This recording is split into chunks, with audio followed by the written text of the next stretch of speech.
288 आणि वर यामध्ये सत्ताधारी सोडून द्या, सत्ताधाऱ्यांमध्ये नैतिकता नाही असं ग्राह्य धरूया, पण विरोधकांमध्ये नैतिकता असलेले 5 आमदारांची नावं सांगा.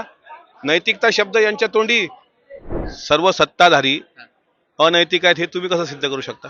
मी बोललोच नाही, तुम्ही बोलले. मी याच्यावर काय मी तुम्हाला प्रश्न विचारला, मी तुम्हाला हे विचारलं की नैतिकतेच्या गप्पा मारणारी लोक किती नैतिक आहेत, आणि विरोधकांना विरोध करायला आम्ही मुद्दा काही ठेवला नाही. आता काय नाही तर कोणी हातात बेळ्या घालून येतंय आणि कोणी नारे देतंय की महाराष्ट्र में दो ही काय असं काहीतरी नारा दिलाय ना आता कोणतरी आज कोकाटे साहेब आणि मुंडे साहेबांच्या विरुद्ध. तर आता हे चमकोगिरी थोडीफार चालू राहणारच आहे अधिवेशनामध्ये. अजित पवार यांच्या नेतृत्वाखालील राष्ट्रवादी काँग्रेस पक्षाचे आमदार अमोल मिटकरी आपल्यासोबत आहे. अमोलजी, मी मी राष्ट्रवादी काँग्रेस पक्षाचा आमदार आहे. राष्ट्रवादी काँग्रेस पक्षाचे अजितदादा राष्ट्रीय अध्यक्ष आहेत. त्यामुळे त्यांच्याच नेतृत्वात पक्ष सुरुवातीलाही होता आणि आताही आहे, आणि भविष्यातही त्यांच्या नेतृत्वात अनेक लोक पक्षप्रवेश करणार आहेत. पण तुम्ही जर बघितलं असेल अर्थसंकल्पीय अधिवेशनाचा आजचा पहिला दिवस होता. विरोधक काय म्हणजे दिसलेच नाही. काय असं काय होतं की म्हणजे विरोधकांचं अधपतन झालेलं आहे. ते शक्तीहीन झालेले आहेत. त्यांच्यामध्ये वाद आहेत की आता विरोधी पक्षनेता दोन्ही सभागृहामध्ये कोण बनणार, त्याच्यामुळे ते अस्वस्थ आहेत. प्रत्येक जण आपापलं लॉबिंग करते आणि विरोधकांना विरोध करायला आम्ही मुद्दा काही ठेवला नाही. आता काय नाही तर कोणी हातात बेळ्या घालून येतंय आणि कोणी नारे देतंय की महाराष्ट्र में दो ही काय असं काहीतरी नारा दिलाय ना आता कोणतरी आज कोकाटे साहेब आणि मुंडे साहेबांच्या विरुद्ध. तर आता हे चमकोगिरी थोडीफार चालू राहणारच आहे अधिवेशनामध्ये. नाही, पण मग मंत्री धनंजय मुंडे यांच्यावर जो आरोप होतोय आता मास्टर माइंड म्हणून हे जे आहे वाल्मिक कराड हे तर समोर आलेले आहे. न्यायालयाने देखील म्हटलेलं आहे. मग धनंजय मुंडेंना राजीनामा देण्यात अडचण काय? नाही, पण त्यांना आरोप तर सिद्ध होऊ द्या ना. कोर्टाने निरीक्षण नोंदवलेला, ज्यावेळेस कोर्ट निरीक्षण नोंदवेल आणि ते सिद्ध होईल त्यावेळेस ते स्वतः राजीनामा देतील किंवा त्यांचा राजीनामा घेतला जाईल. अशा प्रकारच्या चर्चा आज सभागृहामध्ये होत्या. स्वतः मुख्यमंत्री देवेंद्र फडणवीस साहेबांनी त्याबद्दल सभागृहाला अवगत केलं. कोर्टाचा निर्णय झाल्यानंतर ठरेल ना. राजीनामा, त्यांचा आरोप सिद्ध होईपर्यंत राजीनामा द्यावा त्यांनी, हे काही लोकांची जरी अपेक्षा असेल, पण जोपर्यंत वस्तुस्थिती समोर येत नाही तोपर्यंत मला असं वाटतं त्यात काय तथ्य नाही. बरं, न्यायालयाने आता कृषी मंत्री माणिकराव कोकाटे यांच्या संदर्भात देखील मोठा निर्णय दिलेला आहे. त्या संदर्भामध्ये त्यांनी ज्या पद्धतीने घरकुल जे लाटलं त्यावरती काय निर्णय, हाच निर्णय दिला की त्याच्यात ते दोषी आढळलेले आहे. कधी दिला? ते दिला नाशिक कोर्टात दिला, नाशिक सत्र न्यायालय माणिकराव. मग त्यांना स्टे मिळाला ना, स्थगिती मिळाली ना. हा, पण त्याच्यावर अंतिम सुनावणी बाकी आहे. त्यांनी न्यायालयात म्हणजे नाशिक कोर्टानं निर्णय दिल्यानंतर त्यांनी उच्च न्यायालयात धाव घेतली, त्यात उच्च न्यायालयाने स्थगिती दिली आणि त्यावर आता काय निर्णय न्यायालय घेते त्यानंतर दिशा ठरणार पुढे. नैतिकतेचा हा मुद्दा उपस्थित होतोच ना. नैतिकता म्हणजे कितपत असायला, राजकारत्यांमध्ये नैतिकता नाही अशा पद्धतीचं म्हणजे चर्चा, अशा पद्धतीचं लक्ष किंवा अशा पद्धतीचं म्हणजे जे विरोधकांमध्ये नैतिकता उरलेली 5 नावं सांगा. महाराष्ट्र विधिमंडळामध्ये एकूण आमदार जे आहेत 288 आणि वर यामध्ये सत्ताधारी सोडून द्या, सत्ताधाऱ्यांमध्ये नैतिकता नाही असं ग्राह्य धरूया, पण विरोधकांमध्ये नैतिकता असलेले 5 आमदारांची नावं सांगा. नैतिकता शब्द यांच्या तोंडी. कसं शब्द सत्ताधाऱ्यांमध्ये आहे का? तुम्ही सांगा 5 मी सांगतोय तुम्हाला. सत्ताधाऱ्यांमध्ये तुमचं म्हणणं मी ऐकतो किंवा सत्ताधाऱ्यांमध्ये नैतिकता नाही असं आपण ग्राह्य धरूया.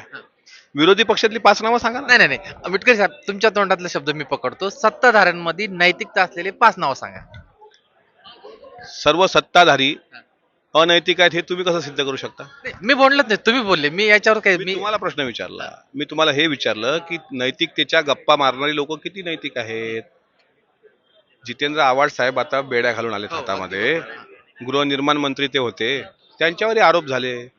मग त्यांनी नैतिकतेचा आधार धरून का नाही राजीनामा दिला?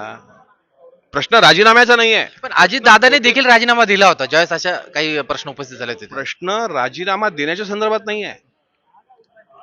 माणिकराव कोकाटे असतील किंवा धनंजय मुंडे साहेब असतील, राजीनामा देऊ शकतात, ते काय अडचण नाही. पण ज्या पद्धतीने हे की नाही नाही नाही हेच दोषी आहेत, अरे दोषारोपच नाही, दोषारोप सिद्धच होत नाही, तर त्यांनी राजीनामा देण्यात म्हणजे आहे काय, म्हणणं काय? राजीनामा देण्याचे 2 प्रकार आहेत.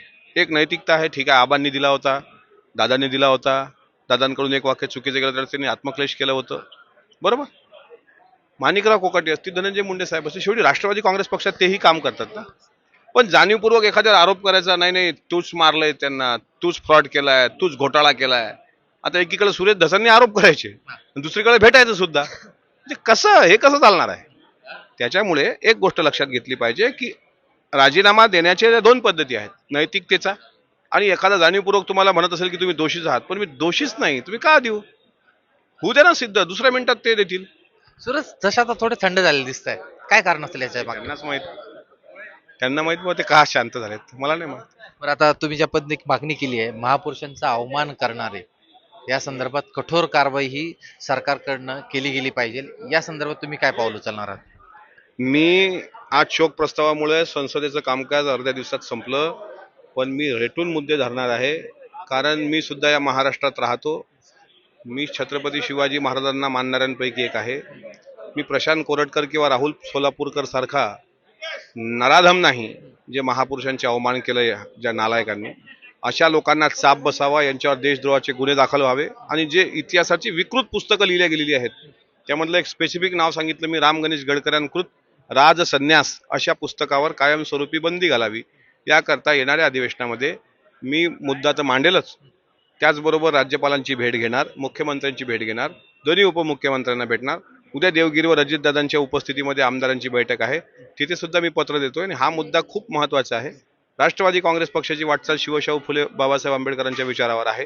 त्यामुळे या महामानवांचा अवमान करणारी कुठलीही लोक असतील तर त्यांना सोडायचं नाही, या भूमिकेशी आम्ही ठाम आहोत आणि या भूमिका मी या अधिवेशनात तुम्हाला संपूर्ण सभागृहामध्ये वाजवताना मी दिसेल. धन्यवाद, तुम्ही लेट्सअप सोबत संवाद साधल्यामुळे.